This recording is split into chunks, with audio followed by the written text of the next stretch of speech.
Palladam to Pollachi main ரோடுங்க. ஆக்சுவலாக இது சுல்தான்பேட்டை ஏரியா நேமுங்க. சொர்ணபுரி நகருங்க இந்த லேஅவுட் நேமு. இதில் பார்த்தீங்கன்னா சுற்றிலும் ஃபுல்லாக வீடுக தாங்க இருக்குது. பார்த்தீங்கன்னாலே தெரியும். ஒரு சின்ன கேட்டட் கம்யூனிட்டி மாதிரி பண்ணியிருக்காங்க. ரோடு எல்லாமே பார்த்தீங்கன்னா தார் ரோடு தாங்க. உள்ளுக்குள்ளே கட் ரோடு எல்லாமே.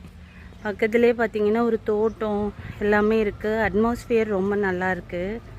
ஆக்சுவலாக இந்த இடத்துல நம்ம கிட்டங்க ஒரு வீடு சேலுக்கு வந்திருக்குங்க. ஆக்சுவலாக இந்த வீடு தாங்க. பார்த்தீங்கன்னா தெரியும். மொத்தமாக 4 சென்ட் இடங்க. வடக்க பார்த்த வீடு.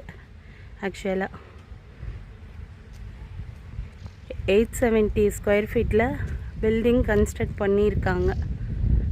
வீடு கட்டி நியர்லி ஒரு 4 to 5 years ஆச்சுங்க. ஆக்சுவலாக ஆல்ரெடி டெனண்ட் இருந்திருக்காங்க. இப்போ சேல் பர்பஸ்க்காக காலி பண்ணி வச்சுருக்காங்க. ஸோ இது எல்லாமே உங்களுக்கு கிளியர் பண்ணி தந்துடுவாங்க. ஒரு ஹாலு, தென் வந்து இந்த இடத்துல ஒரு வாஷ் பேஷன் ப்ரொவிஷனு, ஒரு பெட்ரூமுங்க. இந்த பக்கம் ஒரு பெட்ரூமுங்க. ஆக்சுவலாக கிச்சனுங்க.